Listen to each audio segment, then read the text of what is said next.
Christopher, NecrosHorns. Round 4, man. Welcome to Iblis Manifestations. Thanks so much. Thanks for having me here again. My pleasure. Man. Absolutely. My pleasure. My pleasure.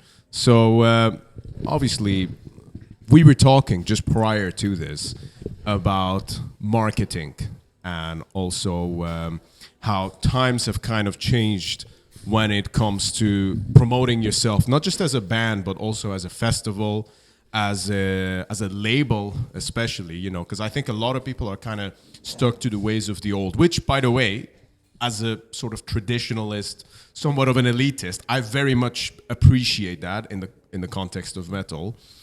But also, if you want to get heard, if you want your business to grow, then there's other things that you need to be taken into consideration, you know. So you, as someone who's been very active, especially more and more recently, you know, and also being very consistent with the contents that you're pumping up, what are, I suppose, some of the things that you would kind of put out there, you want to plant the seeds for in people's minds when it comes to promoting the business or the band or the label, festival, whatever?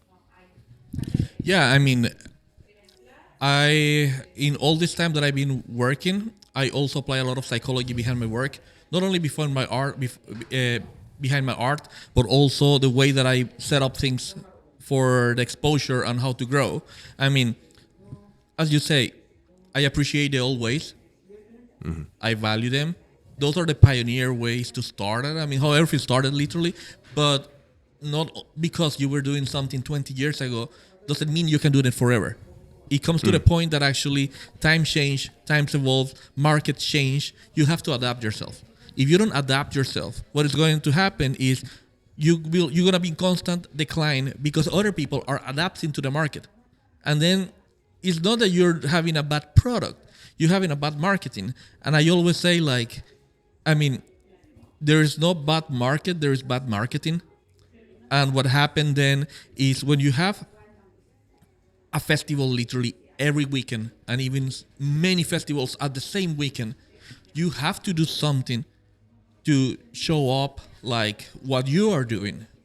It's not only about expecting giving a flyer in the street and people will be like, I'm coming here. Let's be honest. You give a flyer in a festival to a drunk guy, he put it in his pocket, then he come to his hotel or then later arrive home, the pants go in the washing machine, the flyer got destroyed in the washing machine, and he just got a lot of crap.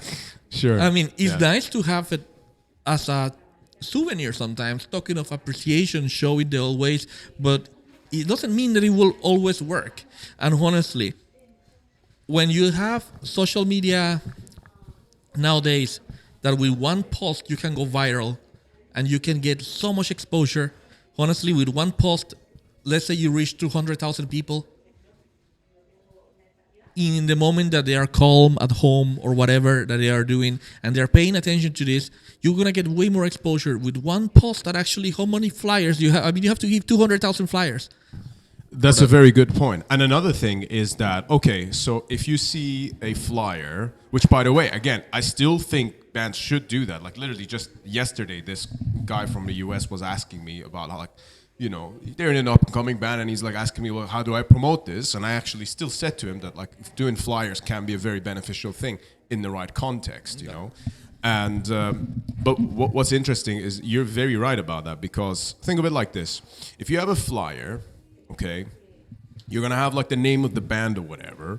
Then you're gonna have to, if somebody takes that, as you said, when they're drunk, even when they go home, they still have to then grab their phone, type it into their phone, like the name of the band or whatever, if they can even read the fucking logo, you know, and then they have to then like search it or whatever, you know. So you're creating extra steps, you know. So there's one thing when you're trying to run a business, you want to eliminate as many steps as possible to make that connection with someone. You can look at every person as a lead of some sorts. Okay, I know a thing or two about this as a fitness coach. Sorry to interrupt you. What you're saying is totally right, and there comes the mindset and psychology behind the business.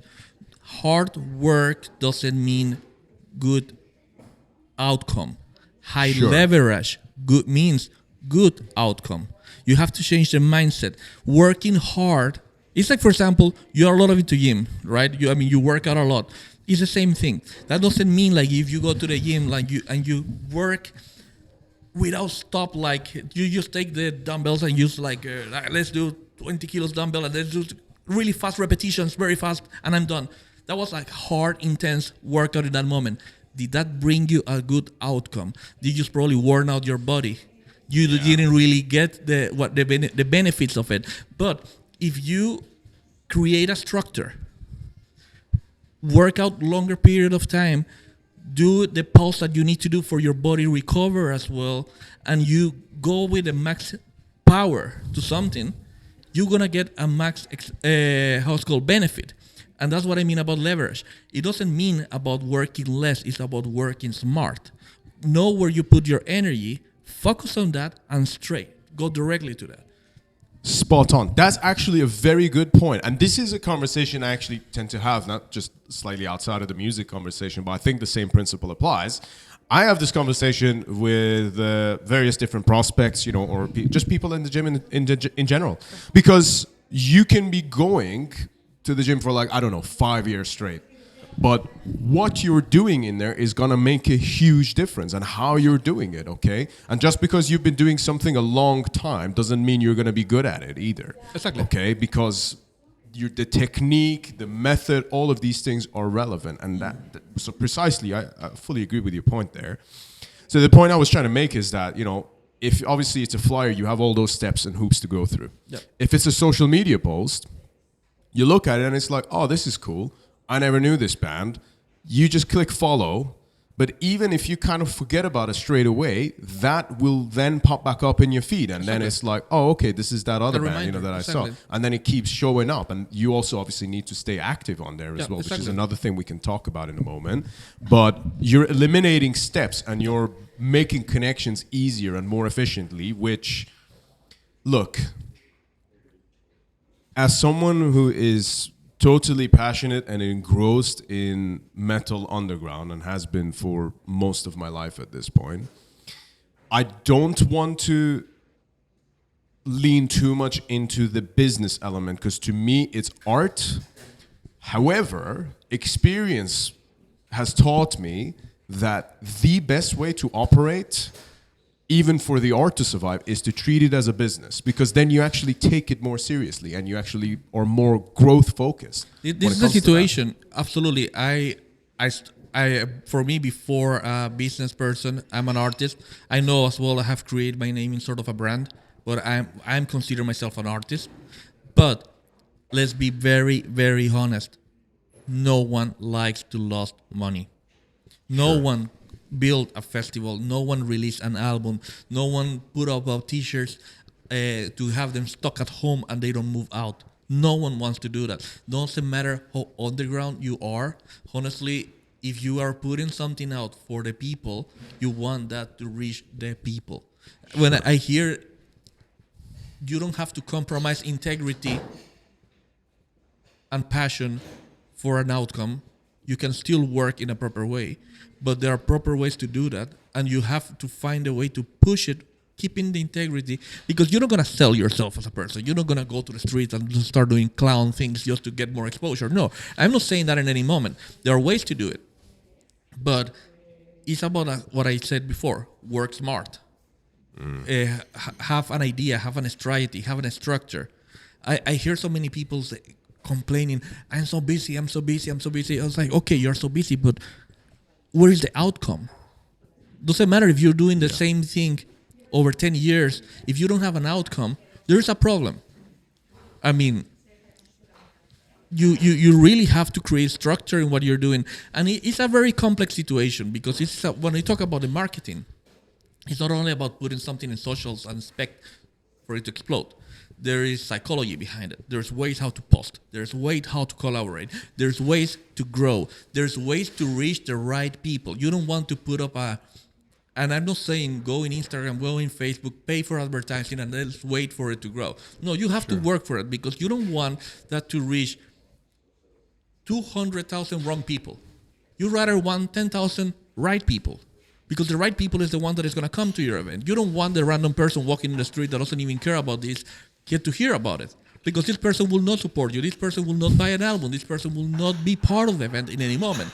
You want the right people, and you have to find the psychology how to reach the right people, and that's what many It's actually very true. what many people fail.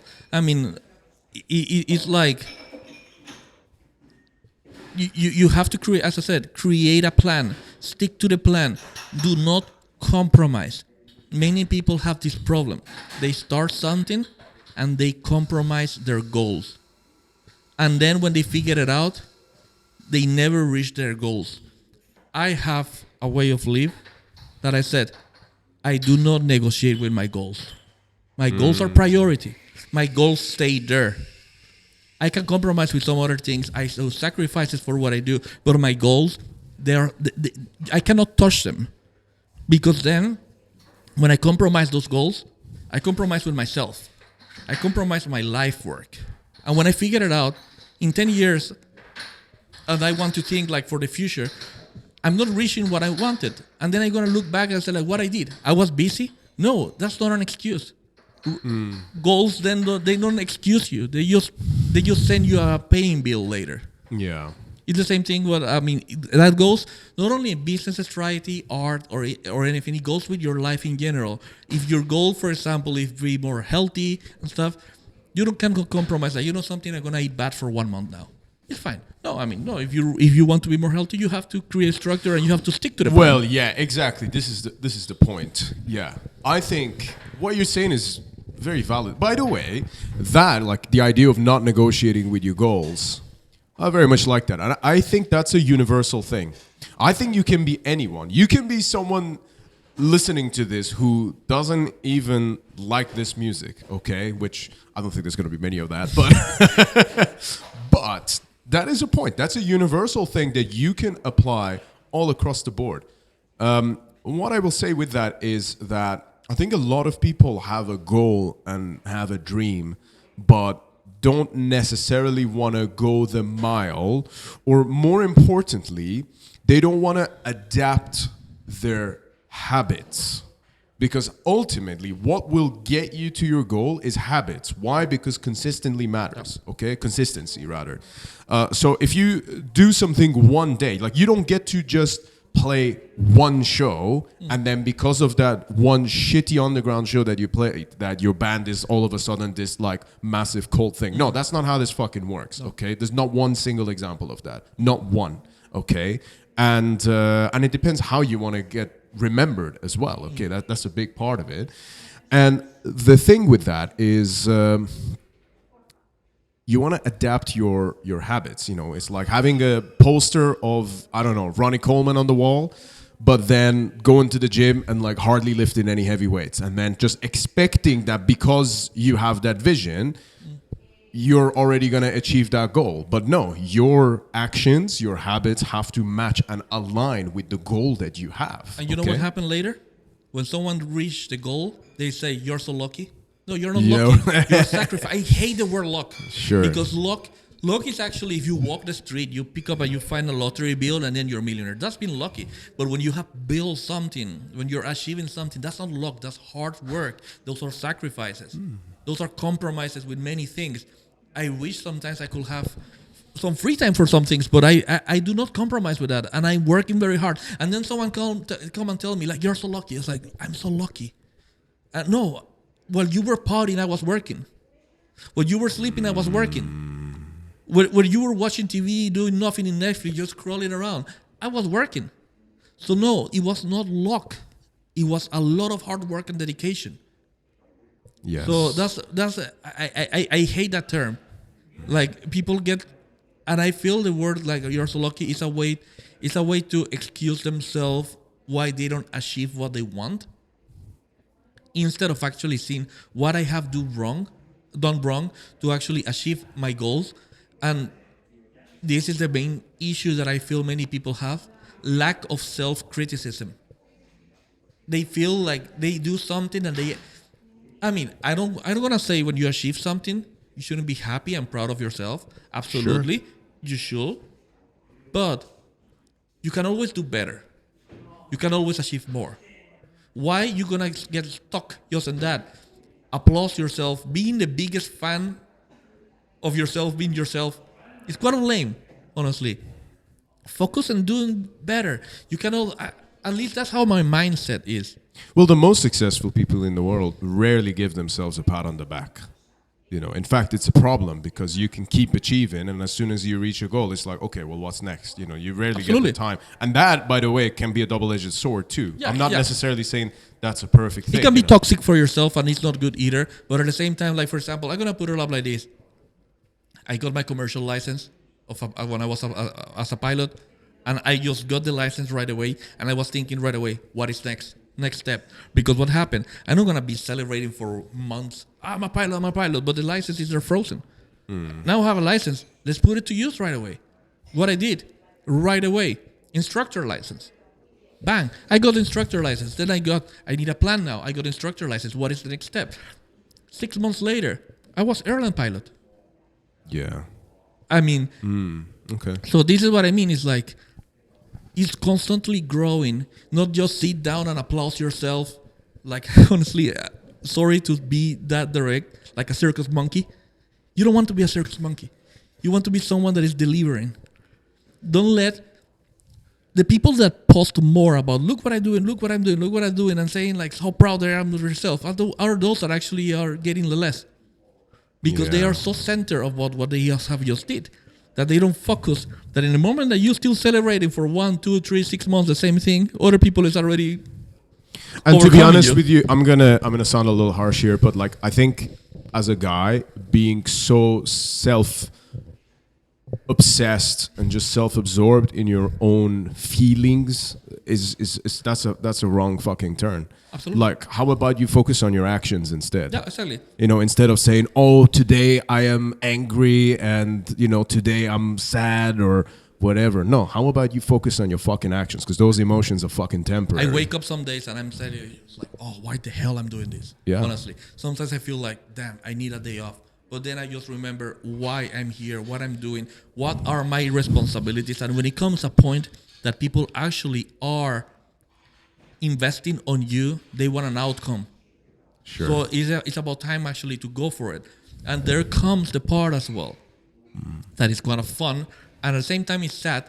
There's many intruders in the scene in general. I'm not talking about the metal scene in general. I'm talking about in general. For There's example, many what, sorry? Intruders. People Intruders. people coming, sure. Yeah, pretending that they understand a business, Yeah. sounding like they know very well what they are doing when they are not. And I'm going to put it up like this. There is this meme in the socials that I seen before about this guy that he could put up a YouTube video.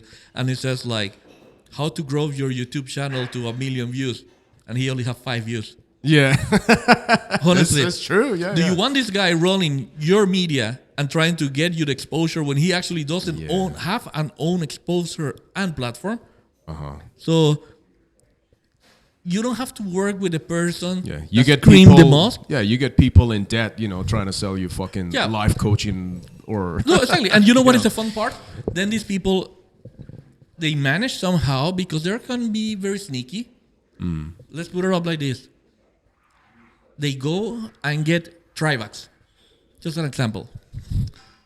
But Trivax is already set up, banned.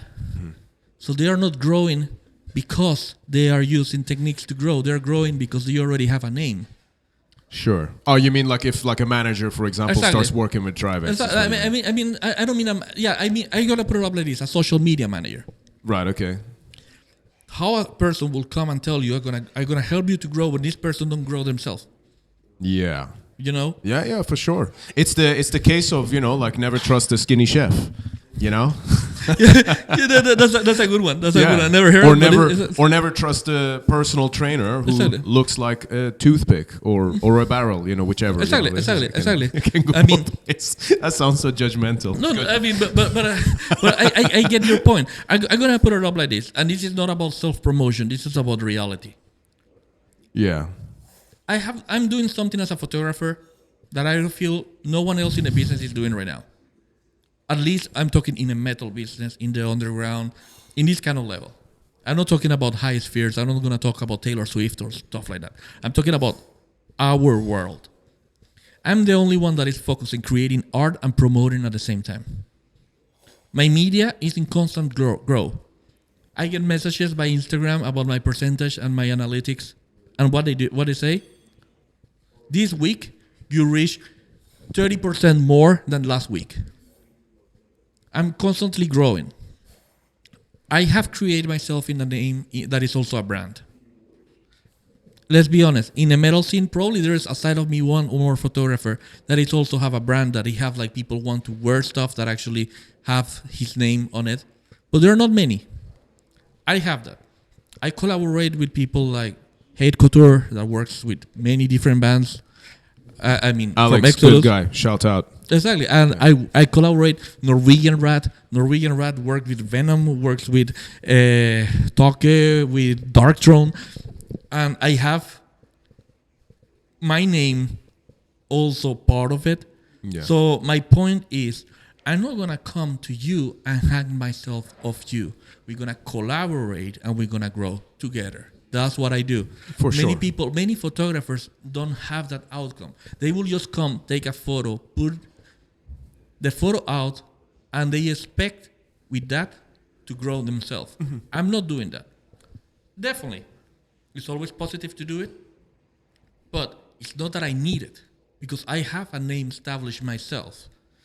So when people work with me, festivals work with me, they are not coming, they are not paying just for a service, they're paying for a collaboration.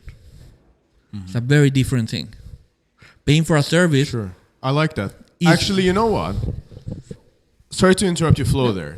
That makes perfect sense. And even from a business perspective, like solely business, let's say even if it's like two fucking corporations working together, that's still the way forward. You can't have a scarcity mindset going into something like that. The best outcome is always out of a collaboration, as you put it. Exactly, it's a collaboration. Should be a win-win. Exactly, exactly. That's what it is. And many people, because of course we're talking about a change of mentality, change of market, change of ideas that people have. Honestly, when we talk about the past, because some people come and tell me, yeah, I did photography in the past, and yeah, I put my photos in this magazine and this magazine. But okay, let's be honest. Are you remembered by someone as a photographer? People talk about your photos. No, you were not really a photographer. You were someone with a camera. Mm-hmm. Very different perspective. Yeah. Yeah, for sure. I mean, you can have a guitar and you can be playing guitar at your home for a while, but have you put up something out that people will remember you as a guitarist? No. I mean, if they do, then you have something. Then when you get into a band, for example, people say, for example, let's say you go somewhere else and you start playing guitar in another band. People will not say, oh, there's a new member in the band. Mm-hmm. No, they will say Cheyenne from Trivax is playing in that band. That's what I mean. Yeah. That's exactly what I've had. Yeah, this is the mindset that many people in the business do not understand. People think that I just hire a photographer. When people talk about me, people don't talk. I just hired this photographer in a festival. Let's say I hire NecrosHorns. People already relate what I'm doing. It's not about throwing flowers to me right now. It's about explaining so people understand the mindset, because many do not get it yet. And people think that some people are like, my festival is not working and stuff. Yeah, but your festival have any exposure in socials properly? Do you bring it to the table something that everyone else around you is doing it, and you're falling down in a spiral because you're still thinking that when you have a camera 20 years ago and you shoot a photo that probably a magazine didn't even pay you for it, it was in a magazine, you think that everyone works in the same direction. No, it's not the same. You have actually to change and start thinking, I need proper exposure to sell my product. Because I hear sometimes some promoters screaming, like, I'm not selling. The tickets are moving, the market, and they start excusing everything around. The market is bad, people don't want to support, people don't want to buy, and it's like, yeah. Wait a second, but this festival is sold out. This other one is sold out. I hate that, by the way. Exactly. Because the thing is as well, it is like, it's not that those are not the facts. Yes, market can be a problem. There can be inflation. There can be cost of living crisis. Absolutely. All of those things are entirely relevant. But instead of looking at it glass half empty, you can say, well, what can I do to still achieve a better level of, I don't know, lack of a better word, success, exposure, whatever the hell it is, whatever the goal is. how can I do that in spite of these barriers instead of just blaming everything? And then every time someone actually does make a chicken sandwich out of the chicken shit they've been given, instead of calling them lucky, try and apply the same kind of principle to your own thing. You know, I don't think there's anything wrong with that, you know. And this is the thing as well. You have to understand it, because I feel like, you know, I don't want to delve too much into this area, but I think when people are constantly like criticizing various different things, you know, or people, it's like if you put that time into growing your own thing, you would be a lot happier or at least more content with your own sort of trajectory, wherever it is that you're going. And B, you'll feel less of a need to target others that are above you. You know, it's that saying, you know, nobody ever punches down. Everybody always only punches up, you know? And I think that's an important thing to remember. Critics always come from below. That's what I have learned. Critics always come from below. And you don't want to be remembered as someone who is, you know, because you kind of, I don't know, I think you make yourself look like a weak person by doing that, you know? It's like, but whereas if you achieve great things and you just focus on that, people will know you for the great things that you achieved, you know? But one thing I kind of want to ask you this as well, because we did touch upon it earlier. So you were talking about the role of social media and obviously the current like marketing tools, if you will, in the context of now metal and, you know, promoters and festivals and stuff. So what would you say are some of like the key fundamental things there to take away for people who are either in a band, either running a label, either running a festival? What are some of the main things that people should kind of keep in mind when it comes to adaptability to the current tools available for marketing? First, don't work with everyone, work with the right people. You want people that actually will bring stuff on your table. No, you're not going to work with people that you're going to bring stuff in their table, because then you are paying to help them. Work with the right people, first of all. Second, strategy. You have to have a strategy how to do things. People come out. I'm not going to come and tell you, because honestly, the psychology about how this works is something that I have learned by doing it. I'm not going to come here and honestly spit everything out for everyone, because then everyone will do what I do. And honestly, then I just make my competition stronger, to say so. And I'm not gonna dig into many of those parts. That's fair enough, but you can still, I think there's still things we can share. That's what I'm doing. The work with the right people, a strategy, create a structure, and the third and most important, stick to the plan. Don't change it. Stick to the plan. Adapt certain things, because of course when you see, I'm not gonna tell you that, because life is a world of multiple options, and I'm gonna tell you this option is the right one. You have, because maybe one option will bring you to something good, another option will bring you to something even better, but that doesn't mean that something better is not, probably doesn't mean that the other option wasn't good. Life is not black and white. There's also tones to that. So you have to work with the flow, see how it's going, have adaptability, and go with it. See and be smart. Not just adaptability is such an important factor, man. Exactly. Yeah. And then you have to study your market. You have to study what you're doing. And that's for promoters, musicians, labels, for everyone. I'm going to put you a simple example that many people do not understand. If you are working with social media, you have to learn to work with the algorithm. Because people blame their failures that the algorithm is against them. No, the algorithm is not against you. The algorithm is waiting for you to do something good to push you for the right people. That's how the algorithm works. People have to stop blaming others for their failures. But I'm going to put it up like this. If a photo sells more than just words, why as a festival you want to do a flyer or announce a band just with their logo? Put a photo with them and it will bring more attention. But then comes more behind this part that is actually pretty fun. You want exposure. Let's be honest. how we have done with Trivax when the photos of the session that we did come out. You announce something with the photos, you collaborate with the photographer, in this case me, I accept the collaboration, you got the exposure from my side as well. How many festivals you see that they mention or target the credits of the photographer that did the photo for the band? Many don't even care. I know. But then this is very true. It's free advertising because then free you're getting the advertising, account. Many photographers are hungry to be mentioned. Then you don't mention if you mention the other person will share it, and then you're gonna get an exposure. But then you're so limited that you don't really see that when you don't target and you don't credit the people,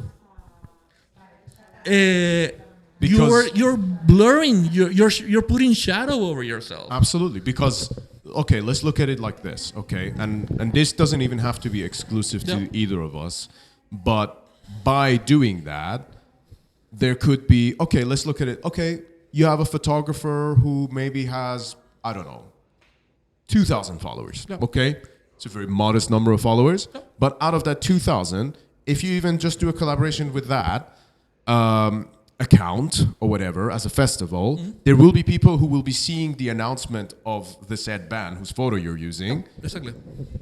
That might be the first time they hear about your festival. Okay? Exactly. Or it might be the first time they hear about the band. Exactly. So wouldn't it be better to just try and spread that around as much as possible? Exactly, you know? exactly. And, because when you're posting something and you're trying to sell something, you're trying to reach the biggest amount of people. But then when you don't credit the people, you are just blocking yourself from exposure. And this is what I mean about don't work hard, work smart. You need biggest leverage. Sure. And then all you got to do is just do that, but be consistent with it. Exactly, and that's just an example. Imagine if with every post that you do, you target other people that actually, and you put it up. What is going to happen is actually you're going to get more exposure. You're probably going to, let's say you get to sell 5 more tickets. It's 5 tickets that you didn't sell before. Exactly, that's an extra €100. You know? Exactly, per person. Yeah. Then we're not talking it's 100 euros, it's 500, and it was like in a free way. Yeah, absolutely. So every bit counts. Exactly, and it's quite of fun that people don't really think in this way. People don't really understand how that works. Every time that you get, I'm gonna put it up like this. A very funny. I'm gonna quote this movie War Dogs. War Dogs. Okay, yeah. They were talking over there like selling stuff via the Pentagon, like in the U.S., like with the militaries and stuff, and they were like saying. What other people is focused in the big picture about selling airplanes and tanks. I'm just selling the lower things. He said, I was the rat getting the crumbles, but those crumbles represent millions. Yeah. That's true, man. So for sure. People just want to eat the whole cake. People don't want the crumbles, but they don't understand those crumbles will actually help you to don't lose in your festival. Yes. It's just as an example. For sure. I mean, it's not what we're working. I think it's a good example. We're not working for crumbles, but the thing is, you cannot just be thinking to waste all the time. You have to think about get for your side, and every exposure that you get is positive. Why you don't use it? But people just don't do it. People just go with a fast way and then just do it, and then the people is complaining, I'm not reaching anything. But it's like, wait a second. I will tell you 80% of the festivals, when I see the way that they post, they do it wrong. There's only a few that actually have learned. There's very few that actually are adapting. For sure. I see a festival, for example, that goes with a photo pit with 40 photographers. Yeah, 40 amateur photographers that they have absolutely zero exposure. What's the point? Yeah. You just block the view of all the crowd. You just lost sales because many of those people are just trying to get into the pit to get inside the festival. That's happened before, by the way. I've personally promoted events before where I had people contacting me who had been to the same venue saying, I hope there's no like flash photography at the front because last time I was there, I had a nightmare. And if that's the case, I'm not going to come to the show, you know. So, you know, and that's obviously, that's like a slightly extreme example. But that can happen. That's one thing I really like about Winds of Agony. You know, shout out to our friend Edu for putting this whole thing together. It's good to be back. It's a killer festival, by the way. If anyone's not been to Winds of Agony, highly recommend it. But he's got the rule for 2 songs. So you get to do photography for the first 2 songs of the set, and then everyone has to leave. So the crowd gets to enjoy it, and not be like distracted, because I think that's good. But on the other side of that as well, like you say, you got 40 amateur photographers in the pit.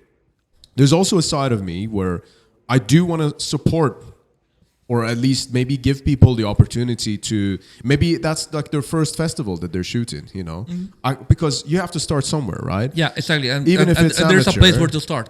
Yeah. There's a way how to start. You know what is the problem? Many people feel that they were born and they want to run in the next day. There are steps. Sure, yeah. There are steps. That. And yes, I'm going to tell you something. For me, it's a big honor to be shooting in festivals like Partisan, in House Heroes. Yeah, it feels amazing to go to the stage and see 5,000 people in front of you. Yeah, that's amazing. But let's be honest. Even Iron Maiden start playing in small venues. Yeah. Enjoy Cart and horses, to be specific. Enjoy the process of growing. It's good to have dreams and goals, but you cannot be thinking that it's going to happen overnight. And there comes a big problem, and I'm going to put it from a photography perspective. I'm going to talk from myself. If I will have bought my camera today, and I go to the pit of the biggest festival in the world, you know what is going to happen? I'm not at the level yet. And what is going to happen is my photos will be overshadowed from everyone else. And then you lost completely when your photos are not at the level. And you had people like top photographers shooting, and your photographers got blurred completely. You have to start somewhere. Start in a small venue. I agree with that. Learn how to do it. You don't start running today and tomorrow you're competing in the Olympics. You have to reach for that. And it's going to happen when you're enjoying the process. If you're just doing it because you want to shoot in big venues, then this is not the business for you. Because it took me 12 years to be where I am. It's a lot of hard work and dedication. People just want the big fish, but people don't want to invest to capture the big fish. You cannot go to capture a whale just with a little fishing net. The whale is going to escape. And you know what is going to happen? You reach a big festival. You shoot today. Your photos got absolutely 0 exposure. And tomorrow, you're not going to be accepted. Because the festival got nothing from you. There's something really valuable in what you're saying there, actually. And I'm kind of reflecting on it. Because you know what? For me personally, I'm kind of like, fuck it, go big or go home kind of person. But there is sense to what you're saying. And I'll relate to it from the perspective of there's been like numerous situations with Trivex many years ago, because I feel like we've been an ever-evolving band, and I always feel like our best version is like one step ahead of us, or like we're just reaching our best version. But I already know in like 3 months that's going to change. We're going to be again even better, whether it's the music or the live performance or everything, like we're constantly evolving. And there were situations, I'm talking maybe like 10 years ago now. Okay, so I'm going back a while. But we had situations where there was like possibility of like certain events and things happening. And then that like kind of didn't end up going through. And I remember being extremely like gutted about it at the time. But in hindsight, I'm glad it didn't happen because we weren't ready for it yet. Absolutely. I'm going to put an example of this. Let's say you start working up today in a gym for the first time. Today is your first day you hit the gym. Sure. Will you be able to lift 250 kilos? Yes. Yeah, sure. Reality speaking. No, of course. Yeah, yes. It's been a systematic process of dedication, evolving. Absolutely. To grow, to be able to do it. Yeah. And the day that you reach 250 kilos, to say so, you probably did like 1 or 2 repetitions, and that's it. But then maybe when you continue in months or something, then you're gonna do more repetitions. So that's why that's you are absolutely right, man. That's what I mean. Totally There's a process. On board. Yep. It's not about people try to fast track success. And when you try to fast track success, you hurt yourself in the process, because there is no way to fast track success. There is a process. There is a line. You don't see. This is not like a rocket, the Apollo 11 or anything like that, going like completely vertical. And even if you're going completely vertical, what is going to happen is there's still a line that you have to get to go from point A to point theta. You still have A, B, C, D, So you still have to cross these levels, and people do not understand that. People just want to just jump to the end. But then it's not a way. And honestly, there is no end, because you can always grow even higher. But that is what I always tell people. Enjoy the process. When people just write me sometimes and tell me, I just brought my camera, how I do to shoot big festivals. I have to ask them, why? Why you want to shoot a big festival? Start in a small venue. It will be easy. Everyone will be doing it. Yeah. If you don't really have established name, what is going to happen is in the moment that you send the email, your email will go in the bunch of emails of everyone who's trying to do the same thing. How do you do it? When you're good enough, you're not gonna be the one calling people. People is gonna call you, and you have to wait for that call. People just buy the camera and want to start making money tomorrow. Yeah. It took years until I got my first payment. And I'm not saying work for free. I'm saying work to learn. Work to learn. When you have learned, That's good. and you have something, you're not going to be the one knocking doors, because honestly, I'm going to put it up like this. If you ask a festival to play in the festival, you're giving the festival the control at the moment to put an offer on you and tell you, this is what I can, no more. But if the festival is the one that wants you, then you have the control to say, this is what I need. And you can negotiate, but then it's a different way of doing stuff. And that's the part that people do not understand. When you're the one knocking the doors all the time, the outcome is not going to be as good for you. But when your door is the one knocked. But I think to start with, you have no choice but to knock doors. Exactly. But you're not going to go and knock the biggest door. Yeah. That's at first, also true. You have to start somewhere. And this is what I always tell people. You have to enjoy the process. Because And it's a game of leverage, ultimately. Yeah, exactly. Every time you deal with someone or something like that, and when I say leverage, that's not to put a negative spin on the negotiating element of it, because it can still, as you said earlier, very well said, it can be a collaboration, and that's how it should be approached. But if you keep like pestering someone, hey, we should collaborate together, that makes it feel like you have less to lose than the other person does, or the other party, and thus making it seem like they're doing you a favor by collaborating. Whereas what you want is to be eye to eye. You want to be level, and then treat it like a win-win situation. You want a shake of hands. You don't want a pat on your shoulder. Exactly. Or a fist up the ass. Sorry. I don't know where that came from, but yeah. That was a muscle response. Yeah, I think muscle so. Memory. But yeah, this is what you actually have to aim for, and this is the part that many people don't understand either. And it kind of stress me sometimes to see like many of the things that I'm saying are things that I have learned applying common sense and seeing how and analyzing the market. People don't do that. People just go honestly like a headless chicken running around, and then they're figuring out that they're just running in circles, and then they are doing it for 20 years, and then they don't have the outcome that they want, and then it's like then they get frustrated. They were like, I've been doing it for so long, but honestly, if you're crashing against the same wall every day, why are you still crashing with the same wall tomorrow? Spot on. Absolutely, man. That's very good. Christopher, my man, what a fucking conversation. Yeah, hell yeah, bro. Thanks that was so much. killer. Always Absolutely, man.